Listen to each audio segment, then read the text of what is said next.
Back to interviews, everyone. This is Jayar Jackson. I'm here, and I'm honored to be joined by Pras Michél of the one of the most, in my opinion, best hip hop groups of all time, the Fugees, here to talk about actually a new film. We're not necessarily getting to music necessarily, maybe we will. But first of all, thanks for coming in. Thanks for having me. The name of the film is Sweet Mickey for President. So Pras was also a producer. He was a part of this particular candidacy in Haiti. We're going to get into all the details of that.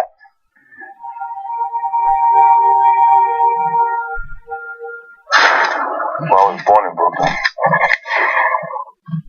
but Haiti is my lifeblood.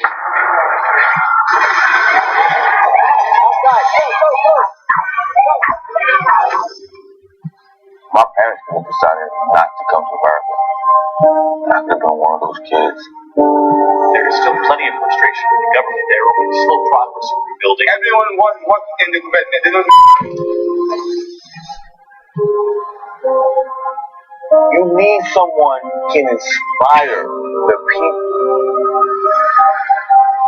So I called my friend Michél. I was like, you know what? You need to run president of Haiti.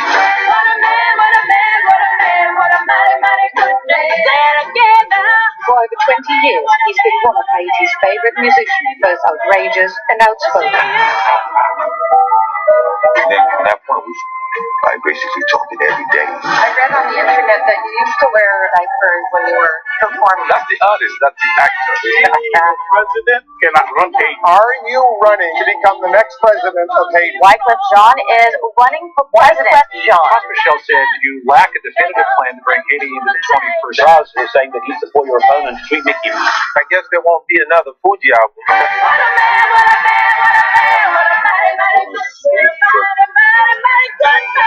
Started to get a sense that the government was paying attention.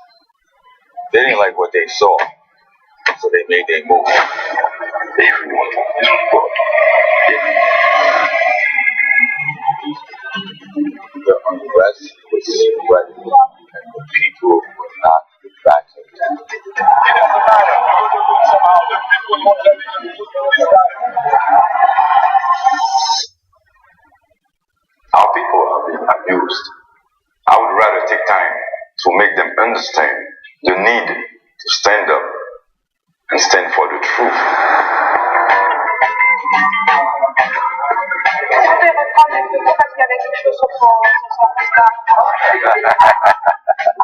Because I have something to show, man.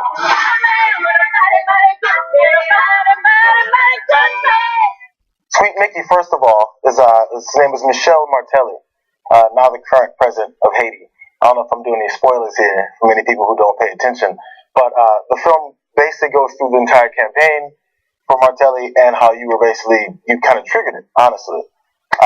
So first I want to start with, at the beginning of the film, we talk about your roots back in Haiti, and the reason this even this triggered you to do something, because nothing was being done after the 2010 earthquake. I think it was in January of that year. Can you talk about how, I guess, what it was that you saw? How many times you had to see the devastation and nothing was being done when you said, as I saw in the film, this is some bullshit?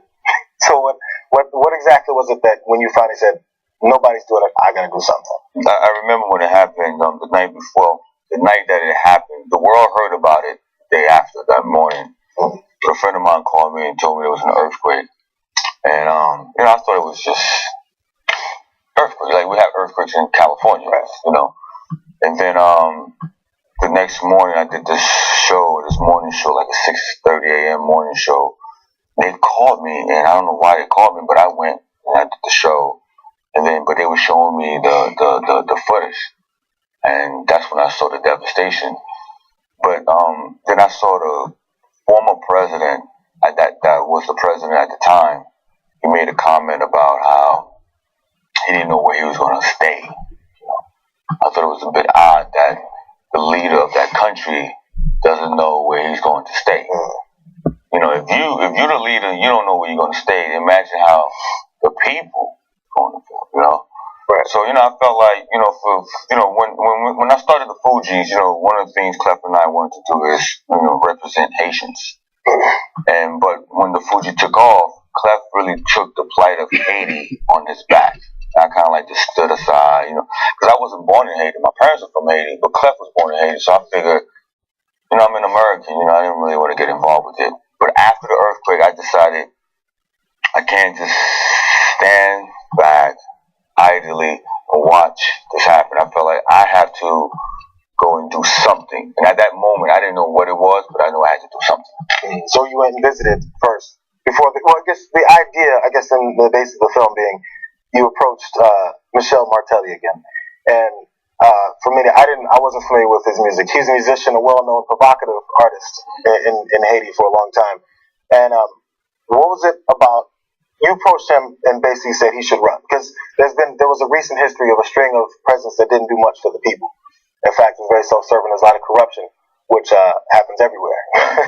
But it was specifically highlighted. So what was it about him that once you decided something completely different needs to be done, had you target him? I mean, first, he was a very popular musician in Haiti, extremely popular. He's equivalent to like the Michael Jackson, if you will, of Haiti.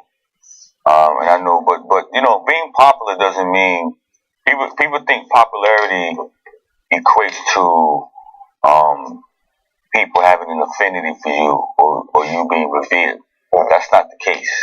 There's a lot of people that are popular that people don't like. I can name 10 people right now that's popular here in America that are very popular, but we don't really like them like that, right? But he had some form of a leadership capacity because not only was his music provocative, but some of his music were political. So, you know, he was the guy that I had access to and who I thought maybe he'd make a great candidacy and to eventually become president. In my thought process, it wasn't something that was, you know, it wasn't this comprehensive thought out plan. It was just what my heart told me at that moment. I just went with it, kind of like nose dive into the situation. So it wasn't even just like you were saying. A lot of people think, oh, he's popular. Oh, he's well known. Oh, he sold so many albums. But that's gonna do it. Well, let me ask you a question. He's not more popular than Wyclef Jean, right? Which I think was one of the most interesting parts. So it had. Yeah, listen. Don't get me wrong. The horse got to know how to run.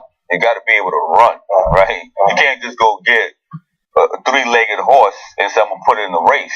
Right. You got to be realistic about it, right? So yeah, I understood that, obviously, but there was something about him that made me feel this is who I need to tap. So I mean, okay, so even when it happened, and as a lot of the people knew in the country, they're kind of tired of this way things always were. But still, at the beginning of it, there was people questioning like, what's he gonna do for me? You know, this guy was just, and maybe these are people who are already gonna be opposed, but this guy's just an artist. What does he know about politics? What does he know about governing? What does he know about changing things? And I guess, how did you guys approach dispelling those myths? Well, you know, when you think of politics, the core definition of politics is basically the struggle for power and the allocation of resources. That's what politics is, right? Yeah. We do politics every day. No, we never sign into legislation any bills into laws or anything like that because we're not in the political system to do that. But, you know, every politician who became a politician started off not being a politician to begin with, right? All of this is a title.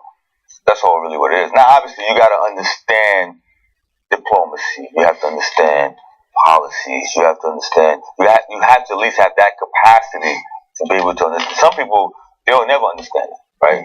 So we didn't have that. He didn't have a political resume. I didn't have a political resume.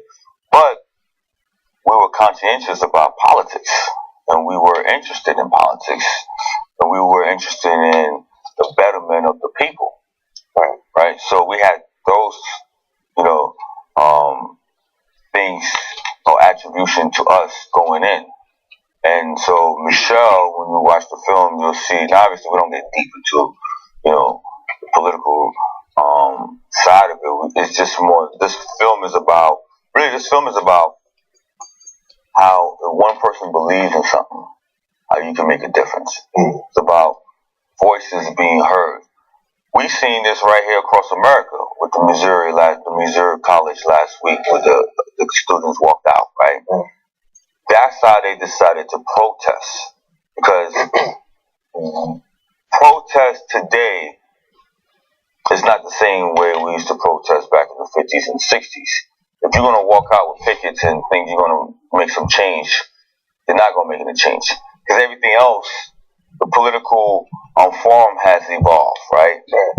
The way corporation special interest group, they evolve, right? So that means the way we protest, that has to evolve also. And the way you protest where economically it affects the people that you're trying to get their attention. And so when you look back to Haiti, it's the same thing. Those Haitians protested in a way where those people at the time that were corrupted, they had to listen to them. And that's the same thing happening right here in America. Right here in America, it's the exact same thing happening, both politically, both on a college level, on a consumer level. It's happening. So I think one of the main levels, since we connect a little with the way protests and I guess the political system works here, there's so many interests that are trying to keep that from happening. It was always seen as such an American thing to protest. That's what we've always done. We see pictures of it and we're proud of it. And that's how we even became to be. But it's almost become a negative thing. I guess maybe I'm just giving my opinion right now. But it's become so much because there's so many forces, from opinion media folks to corporations. There's so many different ones that are hidden, that are affecting things. You don't know who is being bought necessarily. How is it that we transfer that kind of passion that happened in Haiti to what we can do here? Because I mean, the kids at Mizzou campus are getting called all kinds of names as if they're un-American for standing up for themselves. Well, the problem with protesting, to me, modern day protests. Not, listen, obviously Haiti is not as advanced as America, right? Because you got to remember, Michél Martelly is the third Democratic elected president in his 207 years of existence, of his independence, right? I mean, he's only the third elected. So Haiti is far behind. But when you bring it back to America, they want you to protest in a physical form. When you bring a group of people out. But the problem with that is the media is never going to focus on the positive side of the protest, right? You already know when you get a group of people out together, there's always going to be that one individual, that one bad apple that's going to try to disrupt what's happening. Then the media zoom into that bad apple and make it seem like it's the whole group massive that's doing that. So I think what Mizzou campus, this college, university has taught is teaching us, which I've been saying this for years. What they're teaching us is we're going to protest in a different way. We're not going to run outside, make noises, because all that's going to fall on deaf ears. We're supposed to play a game. We're not going to play. But guess what? The university got fined for $1 million. See, to me, when you remember the incident that happened about a year or so ago with the Clippers? With the Donald Sterling thing? To me, would have been effective. If you really want to make a statement, when that team came out to play during the playoff, they all riled up together in the middle of the court and they took their jersey, put it in backwards. That's not protest. What they should have done, the whole team should have unified and say, we're not going to play in the playoff. Guess what would have happened? ABC would have had to figure out what they're going to put in that time slot. Would have cost them millions of dollars. And guess what? Now they have to listen to these guys. What do you guys want? Well, this is what we want. We need to negotiate. Because that's all special interests and corporation understand. Right? And that's how we got to start to get into that zone. And then how do you change people that then, as you said, it worked at Mizzou? Because I guess the black football players or the whatever, however many football players actually protested and said, we're not going to play. Then how do you get people from being that negative voice that influence, I think, a large majority of the population to go, look at these guys being un-American somehow when exactly what they're doing is American. I mean, there's different angles, so I know you can't give the answer to change the world right right now, but I mean, society is one of the look, you always want. That's one. The great thing about democracy is everyone has a voice, but that's also the bad thing about democracy because you gotta listen to the idiot opinion, right? So you gotta take the good and the bad. But I think, listen, what the Mizzou did is great because no one got hurt.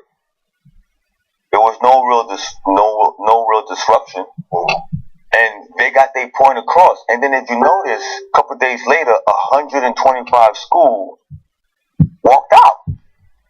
So people start, because all you need is that one example that works.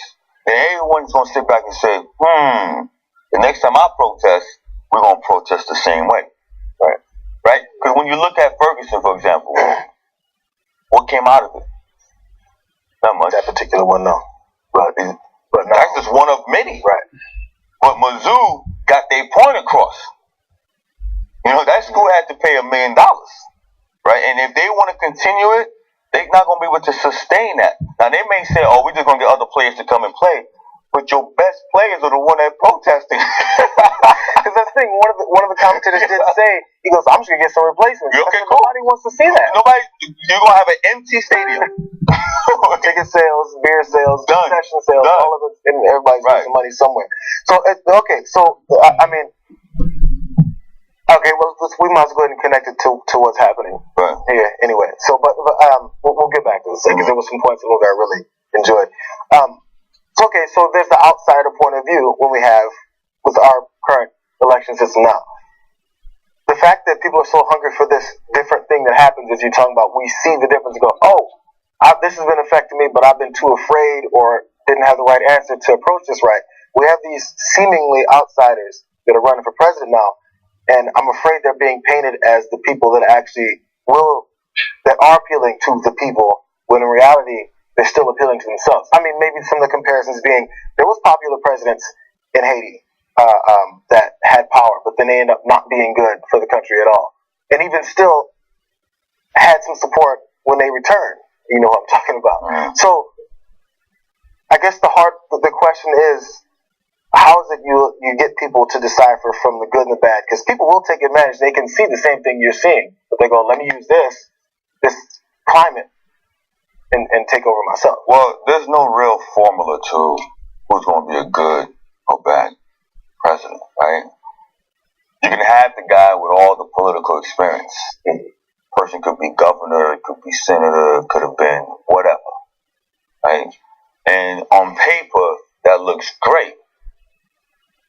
Then you can have the guy who is the outsider, who's not really tainted or corrupted by all the constituents that this person over here built in the decades, whatever, right? It doesn't mean one is better than the other. It doesn't mean that guy with all the political experience is actually going to be a great president. It doesn't mean that this guy over here is not going to be a great president. I think we as the voters or the people, we're just taking a chance based on how we feel, based on what the information that's being provided to us, right? But what it boils down to that individual really wanting to make a real difference. And you'll never know that till that person get that opportunity to make that decision, right? So, I personally believe you got to, in this day and age, you have to devote your whole life into serving the people. You have to be able to put your ego, your self-interest to the side. I don't know if that means we need a president or we need a leader who have all the political experience, or we need a leader who is concerned about their legacy. Because obviously everyone has an interest, right? But it's a matter of who have the interest that's most fitting to the general population. I think we've had candidates that do that, and then so we have Obama who came in, right? It was a sweeping thing. It was, and I think there was I saw some similarities with where Martelli was running, right? With there's a change, there's a new wave. It appeals to young folks because that is the future. And once you have activated younger voters, that's more powerful than anyone else, honestly, because that's the future of the country. That's who's going to be taking over. So when you have someone coming and does something like that, I mean, everyone has their opinions of what Obama's been able to do and not. Do you think that has been fulfilled to a certain degree? I mean, this is, I guess, now part of my opinion. There's only so much a president can do, number one. So even when it comes to Martelli, at the end of the film, he mentioned that there was the issues of corruption and then the issues of what's happening in the country still. And he said, I'm one president that came in and is doing this. It's not going to change everything in a couple of years for what's happening. So what is it about one man that can try to change a system in a society? What you thinking? Well, I think you got to first understand the lay of the land, right? So meaning like, when you take America, I like to tell people, this country, this institution is on autopilot. So it doesn't matter if someone comes from the left or someone comes from the right. The country is only going to tilt a little bit to the right or to the left, depending on who's at the helm, right? But Haiti is different. Haiti is still building its foundation. So there's a lot more a leader can do in Haiti than you can do here, right? You can't approach them the same way, okay? Now, if you want to talk about Obama, depending on who you speak to, they have their opinion on his governance. And obviously, look, he still has another year left. There's a lot more, he wants to accomplish. And I do believe that he loves his country, and obviously he really wants to do. I mean, look, when we sit back and think about it, who doesn't want to be the best president ever, right? I mean, you got to think, these people want to help the people, but now here's the problem. If Abraham Lincoln and John F. Kennedy came back, they have a hard time in this political climate. Yeah. I mean, you got people saying that Ronald Reagan. Do you know if Ronald Reagan ran right now, he would be considered a moderate. As much as 1% of the Republican vote on his side. As much as these conservatives love to praise him, but if he was to run right now, I don't know if he would poll in the top 5. Yeah, that's honestly the reason I think for people's legacy is for later in life to be remembered a certain way. And then I think the party's reason for needing a legacy from their president is to use that later for future campaigns, which is exactly, as you're saying, what Republicans do now with Reagan. And when in reality they wouldn't have any support for him. So I guess when leaders come in and want to change things, everyone has their agenda, as you said. Is Obama on his, or is it just like, I mean, look, the legacy is going to be stuff like the healthcare thing, and I guess changing the climate. So everyone knew that was part of what his change was going to be. So a lot of opponents will say nothing has changed. Actually, things have gotten worse.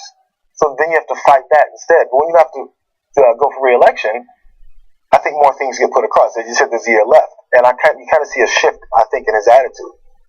Well, look, I mean, if we're going to talk about Obama, I mean, listen, obviously, I don't sit down and talk to him every day, but I think that obviously we know what some of his main agendas were.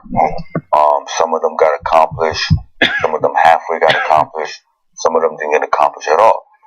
Because you got to remember, we are in a democracy, and then, everyone has to agree to, and now, I do believe there's some people who opposes things because politically, that's what they think they need to do, right? For whatever the reason is. I would say there's probably a majority of people who really want to do something. I'm talking about leaders or elected officials who really want to do something for the people, for the country.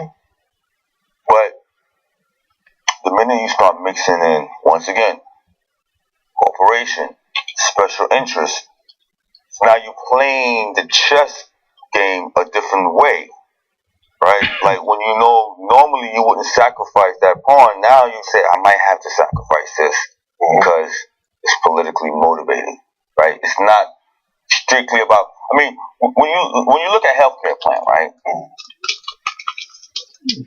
This is something that I don't know why it's even political.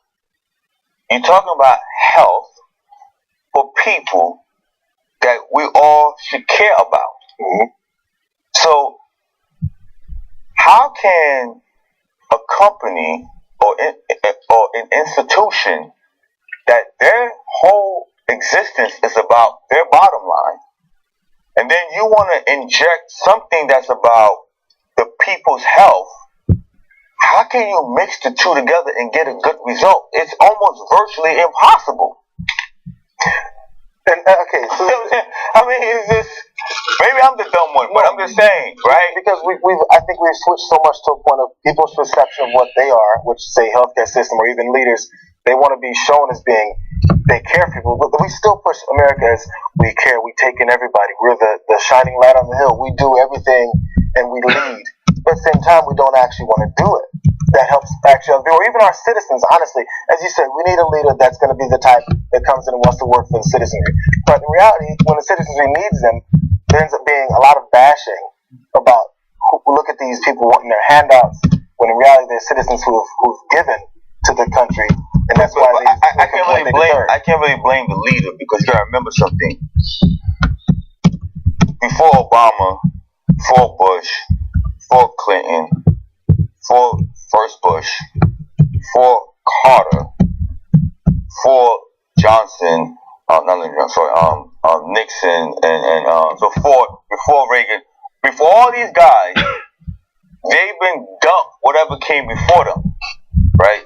So it's like they have all of this they got to deal with, and it's just gotten worse and worse and worse. And what happened is the corporation and special interest group have just gotten stronger and stronger and stronger, right? So it's kind of like, well, we can't really beat them. We got to kind of like join them. But at the same time, we also representing the people. It's a hard thing. So exactly, that's how I think it's impossible. You really can't. You really can't. The only way you have to just blow this whole thing up. But how do you do that? You can't.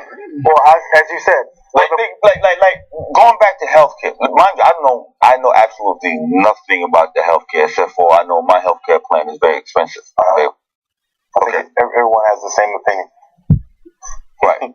but I can afford mine. Right. Okay. Right. So my thing is, if healthcare is supposed to help the people's well-being, right?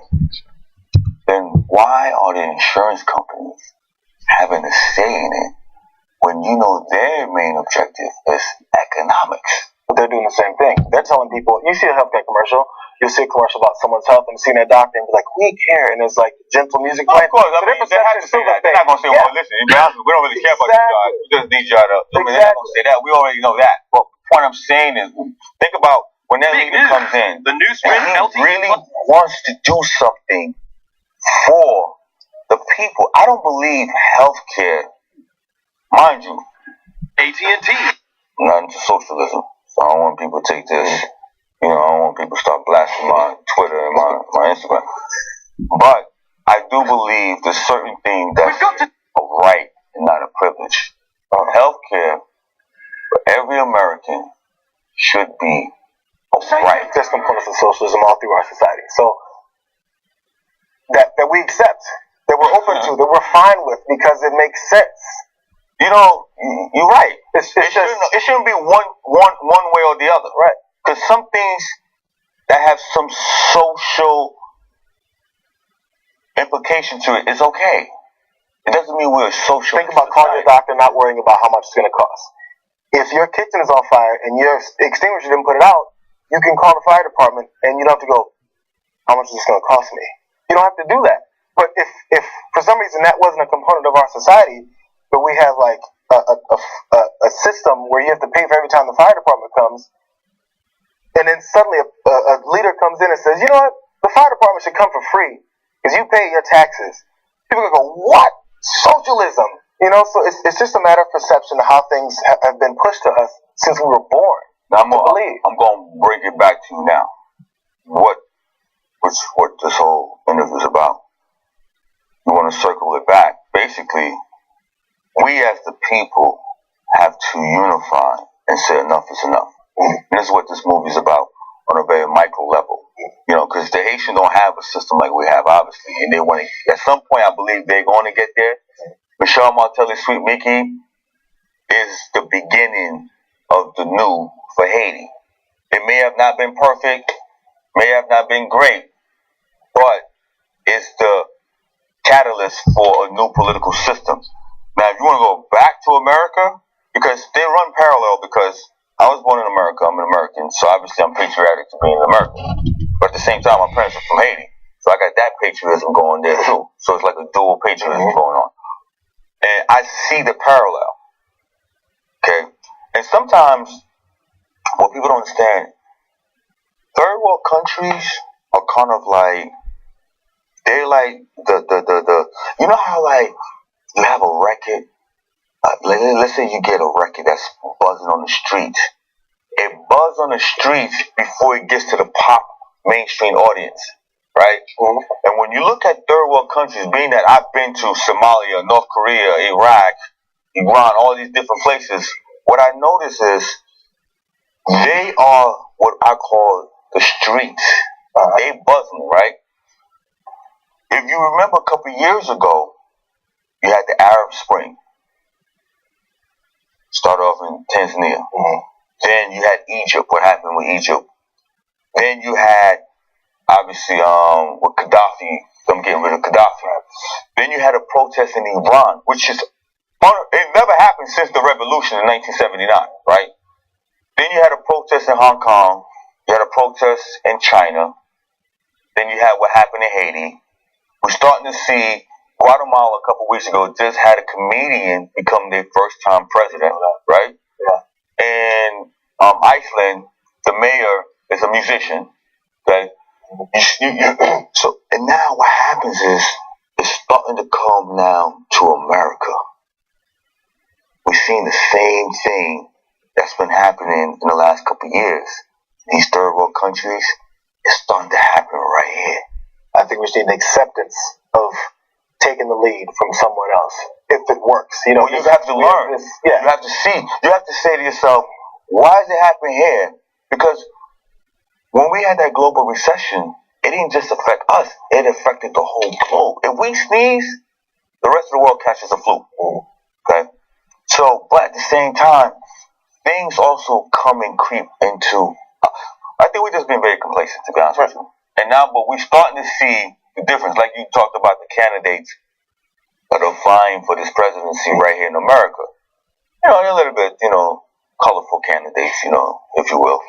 but think about it. You see the parallel between them and Sweet Mickey. 5 years ago, if I said to you, some guy who used to wear diapers, was very popular, could run for president of any country. You know, don't discount the fact that it's Haiti. Could possibly win. You probably say that's impossible. That's crazy. But right here, we're seeing another candidate here who's somewhat colorful. He may not be as colorful as Sweet Mickey, but he's a colorful character. We don't need to mention his name. We know who we're talking about. He's number one in the poll amongst his party. But the thing that happened, again, during the campaign with Martelli was eventually, not even eventually, happened pretty quick. He had to prove that he's not just this cat who used to do provocative things on stage. But then when someone asked him, or not even asked him, but he noticed what's happening, where you can find things within his country that are promoted, that will get it to a new level, that you can use as resources to get you somewhere. Eventually, this unnamed candidate here has to prove something that he knows what he's doing. He don't have to prove anything. You know, well, I mean, listen, yeah, that's our fault. No, he has to do. He has to prove that he can govern. He has to prove amongst. First of all, he has to convince his base. I mean, they're about to go to their voting primaries in January, I think. He has to first get past that. I mean, he's still a long. When you're talking about politically, down to January, it's like an eternity. A lot can happen, right? He can nosedive. No. Listen. I believe from the day one, but I'm just saying, a lot can happen. He can nosedive in a second, right? But it's not about him per se. It's about how disenfranchised the people feel. That's the bottom line to it. Because if you talked about 8 years ago in 2008, it wouldn't have lasted 3 days after announcing his candidacy. Am I right or wrong? Right. Okay, especially with the remarks and his rhetoric, right? This guy's on fire right now. So what has changed about us, our society, our country, that has allowed this to be so much I think what changes when you look at the political meltdown at the Beltway.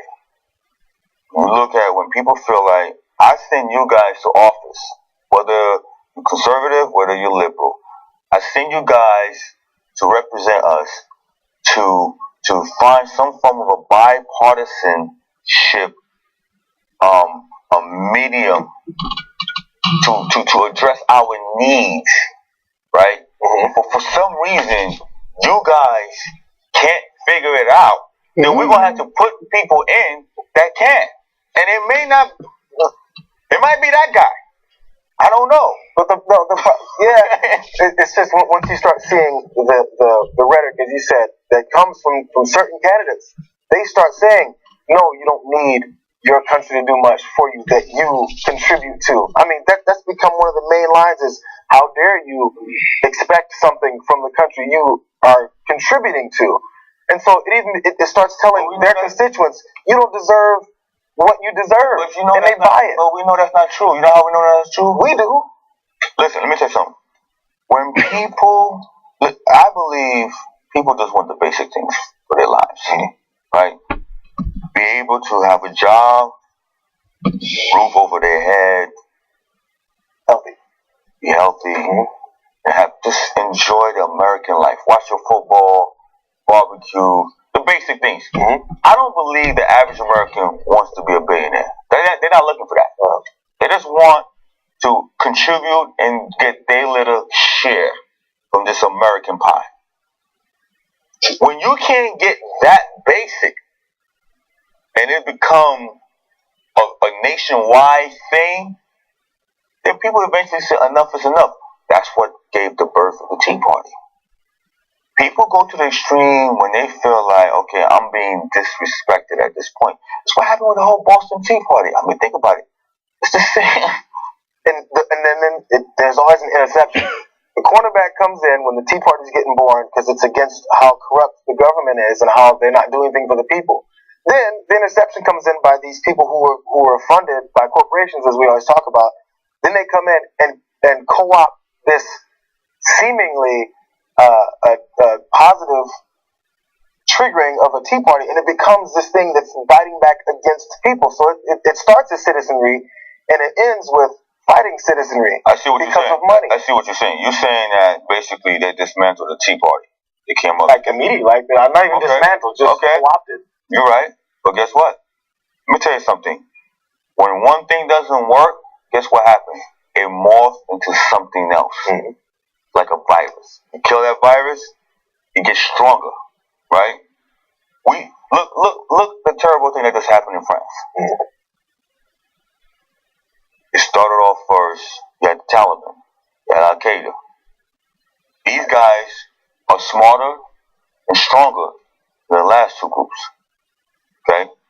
So that means they are doing something else. They have, and obviously, unfortunately, some of the people that are coming in are ex-trained military guys from different parts, different military groups. But going back to here, yes, the Tea Party got dismantled because they were far, far, far to the right. But there's another movement happening that's a little bit more sophisticated than the Tea Party. And you need someone that's gonna, like, these things morph, but you need someone to morph them or to be that change. But we're seeing it happen right now. We're seeing it happen. Listen, we have about 3 more months to see what's really going to happen. Listen, to be honest with you, I already know in my heart who I think is going to be the next president. I've been saying the U.S. Yes. Okay. But if that still happens, you still have to worry about those groups that are not satisfied. I'm one of those people who always believe if someone is not satisfied about something, I need to understand why. That doesn't mean I'm going to agree with you, but I need to at least address that issue. Why is it that you're discontent? Why is that you're not? Why are you being disruptive? I need to understand why. You can't just sit here and say, oh yeah, don't worry about that. They're not the majority. Because they eventually will become the majority. The longer you keep them up, the more they're going to build up into something else different. Which goes back to Sweet Mickey. The Haitians were fed up after 25 years and decided we're going to put in this colorful character. don't make no mistake. It's not like they didn't know who this guy was. For 20 years, he's been Sweet Mickey, right? But the message was, the most powerful thing I have is my vote. Now, we take it for granted up here. But in third world countries, that's all they have, right? Because they don't have anything else. They don't have the comfort of going home and watching their favorite team play on Sunday morning. They don't have the comfort of like going to a nice restaurant. They don't have that. All they have is a hope and a vote. Hope that one day this will come to pass, and a vote. I'm going to exercise that, trying to find someone that can do that. So when all the Haitians got together and said, we're going to vote for this guy, it wasn't so much about we believe. Yeah, they would have hoped that he would have done something, but it's more sending a message. Our vote is going to be recognized, and we sending out a message to your status quo. Don't play with us. Because the majority in this democracy we're in now will always win. That's all I'm saying. Yeah, and it was put on. It was illustrated very openly in the film again when the first round was actually corrupted and kind of taken, and international attention was made. As you said, once the right people or once the right attention hits the right people, that's when the change has to happen. Right. So that's what happened in the film also. I mean, if you look up anything, you know who the president is now of Haiti. So the spoiler didn't need to be there. But he won with 67% of the vote. The film was awesome. I loved it. It's not really a spoiler because think about it. You still want to know. I think people still need to go see the movie because it's about hope. It's about how one person can make a difference. But also you want to know what was the process. That's like me saying like I know what happened with the Titanic. But I still want to see the movie. You know what I'm saying? I don't see the movie. I know what happened. You know what I'm saying? Yeah. And side note also, it got into everyone here at least knew as much as we don't pay attention to anything else. With Wyclef's involvement in the election, and obviously that's when a lot of people's ears perked up when it was going on. Like, Wyclef, Pras, running for president, right. Wyclef, Pras, and it sort of turned to we again started to make a comical look at what was reality and how all that actually came together, which I think was one of the best parts of the film. I enjoyed it. It was good stuff. And also, I get one question about Wyclef. Did you when it was a surprise that he got in because you guys had started before he jumped in. If it wasn't for your involvement with Mickey's candidacy, do you think it was a parallel direction that Wyclef was looking to take? You mean for him to be president? Yeah, of course. Was it kind of the same thing anyway before he even joined up? And I think Clef definitely wanted to be president, and rightfully so. It's a free country, just like this country is. And the same way Kanye West, in 20. He's thinking 2020. 2020, he's thinking about his candidacy. By the way, Kanye, you want to see me, man? You're gonna really make that run? Come see me. But anyway, so I think Clef wanted that, and maybe he could have possibly gotten it. I don't know. I didn't believe he was going to win, but who knows? Maybe if Michél didn't threw his hat in the ring, maybe he would have won with Clef. Right? But I think the power that be when he got what they call kind of like disqualified. The reason was he wasn't a real or full resident of the country. You have to be there for a period of time to be a resident, to be able to and so especially when you're establishing one of the things a certain way, they found. So even if Michél wasn't running, so I think what the government did. I mean, for you people, when you go see the movie, basically, there was two musicians. It was Wyclef Jean, and Sweet Mickey, Michél Martelly. The government got rid of Wyclef because they thought Wyclef was the bigger threat. If they thought Michél was the bigger threat, they would have got rid of Michél. Now, the thing is, they couldn't get rid of both of them because then the country would have went crazy. Right? They were two very popular musicians down in Haiti. So they got rid of Wyclef. So, I think Clef might make a run maybe a couple years more down the line. And that's his choice. And maybe he's going to learn from where he went wrong. And then maybe he become president. Maybe he's the guy who comes and really do something for the country. I don't know. I enjoyed it. Pras, Michél. Thanks for coming through. Yes, future campaign manager for everything American campaigns, Haitian campaigns. He's going to run things. The campaign that came in, at least the professional corporation that came in and helped run, did you take some notes and be like, listen, I'm going to go ahead and I'm going to start my own consulting corporation business? No, I'm not. Do it over here, straight out of Brooklyn. Nope. Let me know. Once you start the campaign with Kanye, we're on board. We'll see. He's gonna reach out. Thanks again. Okay, TYT interviews everyone. Jayar Jackson Pras. Thank you. It's been excellent. Let's do it again.